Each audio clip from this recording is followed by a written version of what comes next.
One ordinary Thanksgiving dinner turned into the night I discovered I wasn't really who I thought I was, because the truth about my family unraveled in front of everyone.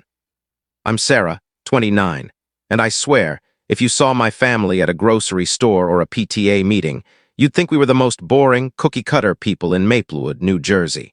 Mom's got her teacher smile, Dad's got his accountant's glasses, and my little brother Ethan's always got his earbuds in, probably listening to some angsty band. We're the kind of family that blends into the background, like wallpaper in a dentist's office. But last Thanksgiving, everything I thought I knew about us, about me, cracked wide open. It was like someone pulled a loose thread and the whole tapestry of my life unraveled. Thanksgiving at our house is a tradition carved in stone. Mom spends days planning the menu, even though it's the same every year. Turkey that's somehow always dry, mashed potatoes that are somehow always lumpy, and cranberry sauce straight from the can, still shaped like it. Aunt Maggie comes with her weird quinoa stuffing, Uncle Ted brings his bad jokes, and Ethan sulks because he'd rather be gaming. I'm usually the peacemaker, refilling wine glasses and steering conversations away from politics. Last year, though, I wasn't prepared for what happened. Nobody was.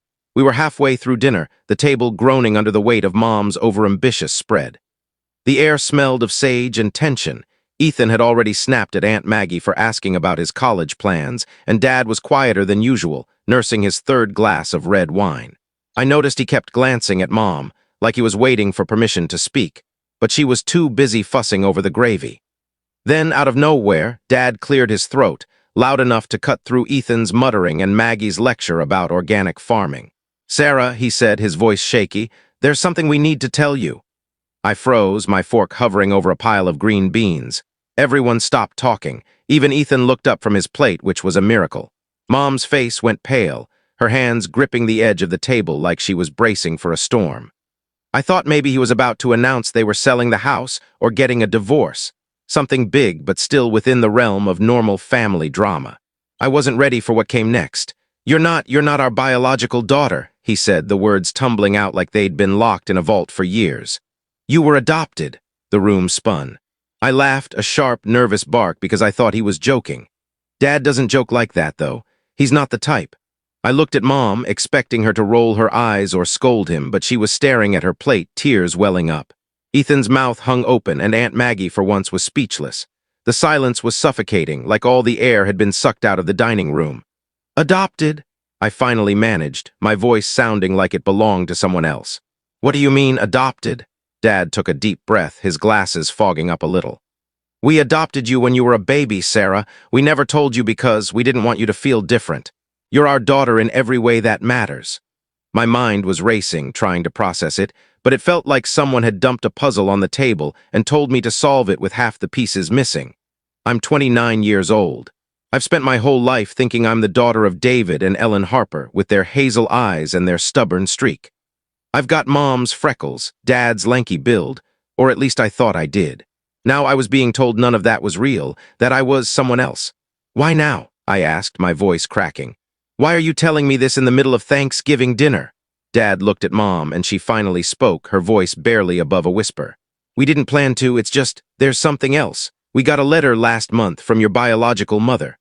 My heart stopped. A letter from my biological mother? I didn't even know where to start processing that. I pushed my chair back, the legs scraping against the hardwood floor, and stood up. "I need air," I said, and nobody stopped me as I grabbed my coat and stumbled out the back door. The November air was sharp, biting at my cheeks as I stood in the backyard, staring at the swing set Ethan and I used to fight over when we were kids. I kept replaying Dad's words, trying to make sense of them. Adopted. A biological mother. A letter. My whole life, I'd felt like I belonged, like I was part of this messy, imperfect family. Now I didn't know who I was. Was I still Sarah Harper, or was I someone else entirely? When I finally went back inside, the table was cleared, and everyone was pretending to be busy. Mom was washing dishes, Dad was stacking plates, and Ethan was glued to his phone. Aunt Maggie pulled me aside, her lavender scarf trailing behind her. "They should have told you sooner," she said, her voice low. "I told them years ago it was wrong to keep it from you." "You knew?" I asked, feeling another wave of betrayal. She nodded, her eyes soft.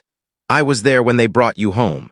You were so tiny, wrapped in a yellow blanket. They loved you from the second they saw you." I wanted to scream, I wanted to hug her, I wanted to run away and never come back. Instead, I asked, "Where's the letter?" Mom hesitated when I confronted her, but eventually she handed it over.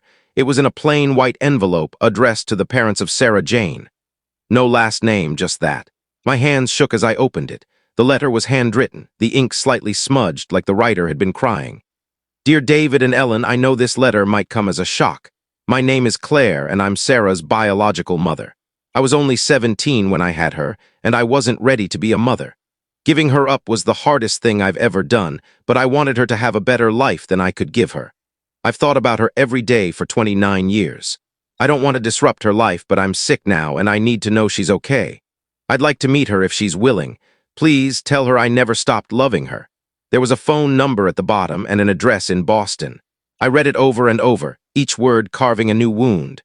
Claire, my mother. Not Ellen, who'd braided my hair and packed my lunches, but a stranger named Claire, who'd been carrying this secret as long as I'd been alive. The days after Thanksgiving were a blur. I couldn't look at Mom and Dad the same way. I felt like a guest in my own life. Ethan tried to lighten the mood, cracking jokes about how I was probably secretly royalty, but even he was shaken. He admitted he hadn't known either, which made me feel a little less alone. We'd always been close, despite the 4-year age gap, and now I wondered if he was even my real brother. Was anything real? I didn't call Claire right away. I wasn't ready. Instead, I started digging. I found the adoption papers tucked away in Dad's office in a locked drawer I'd never thought to open. They were from a private agency in New York, dated April 1996, a month after I was born. My birth certificate listed my name as Sarah Jane, no last name, just like the letter. There was no father listed, only Claire's name. Claire Elizabeth Monroe, age 17. I spent weeks obsessing over every detail. I Googled Claire Monroe, but there were too many hits, none of them clearly her. I scoured social media, old yearbooks from the library, anything that might give me a clue. I even drove to the agency's address in New York, only to find it was now a coffee shop. The barista had no idea what I was talking about when I asked about records from the 90s. At night, I'd lie awake, staring at the ceiling, wondering what Claire looked like. Did I have her eyes, her laugh? Was she the reason I loved painting, or was that just something I'd picked up from Mom's art classes? I felt like I was splitting in two. One Sarah who belonged to the Harpers, and another Sarah who was a stranger, tied to a woman I'd never met. Christmas came and went, but I couldn't shake the feeling that I was living a lie. Mom and Dad tried to talk to me, but every conversation felt like walking on glass. They said they'd wanted to protect me, to make me feel like I was truly theirs. I understood in a way, but it didn't erase the hurt. Why hadn't they trusted me with the truth? Why had they let me build a life on a foundation that wasn't mine? Finally, in January, I called the number from the letter. My hands were sweating so much I could barely hold the phone. It rang 3 times before a woman answered, her voice soft but tired. "Hello, is this Claire?" I asked, my heart pounding. There was a pause, then a shaky, "Yes, is this Sarah?" I don't know what I expected, maybe some instant connection like in the movies, but it was awkward. She sounded nervous, like she was afraid I'd hang up. We talked for a few minutes, mostly about nothing. She told me she was a nurse, that she lived alone in Boston, that she'd been diagnosed with leukemia a year ago. That's why she'd written the letter. She didn't know how much time she had left. "Do you want to meet?" she asked, and I could hear the hope in her voice. I said yes, but I wasn't sure if I meant it. Part of me wanted to know her to fill in the blanks of my story. Part of me was terrified of what I'd find. What if she wasn't what I imagined? What if she was? A week later, I drove to Boston. The address was a small apartment building, nothing fancy, with a faded green awning and a buzzer that barely worked. Claire opened the door and I froze. She was shorter than me, with dark hair streaked with gray, but her eyes, God, her eyes were mine. Hazel, flecked with green, just like the ones I saw in the mirror every day. She smiled, and it was like looking at a version of myself in 20 years. We sat in her living room, surrounded by books and plants, and she told me her story. She'd grown up in a strict household, gotten pregnant at 16 by a boy who didn't stick around. Her parents forced her to give me up, said it was the only way she'd have a future. She'd wanted to keep me, but she was scared, broke, and alone. After the adoption, she'd moved to Boston, gone to nursing school, tried to build a life. But she'd never stopped thinking about me. "I kept a box," she said, pulling out a shoebox from under the coffee table. Inside were photos, letters she'd written but never sent, a tiny knit hat I'd worn as a newborn. "I didn't know if I'd ever get to give this to you." I cried then, and so did she. It wasn't the warm, fuzzy reunion I'd seen in TV movies. It was messy, painful, full of questions we couldn't answer. But it was real. She wasn't trying to replace Mom and Dad. She just wanted to know me, to be a part of my life, however much of it she had left. I spent the weekend in Boston learning about Claire. She loved jazz, hated spicy food, and had a laugh that made strangers smile. She showed me pictures of her as a teenager, and I saw pieces of myself in her. The way she tilted her head, the way her hands moved when she talked. It was like finding a missing puzzle piece, but it didn't complete the picture. It just made it more complicated. When I got back to Maplewood, I sat down with Mom and Dad. I told them about Claire, about the box, about the way her eyes matched mine. They listened, and for the first time, we talked without the glass between us. They admitted they'd been scared of losing me, of me loving them less if I knew the truth. I told them I was angry, but I loved them too. They were still my parents, even if the story of how I became theirs was different than I'd thought.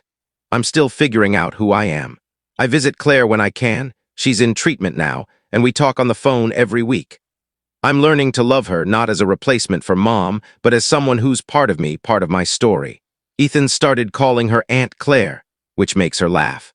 Mom and Dad are trying too, though it's awkward when we're all together. Sometimes I look in the mirror and wonder which parts of me are Claire's, which are the Harpers, and which are just me. I don't have all the answers, and maybe I never will, but I'm starting to realize that's okay. My life isn't a neat little box anymore. It's messy, tangled, and real. And for the first time, I'm not afraid of the truth, whatever it might be.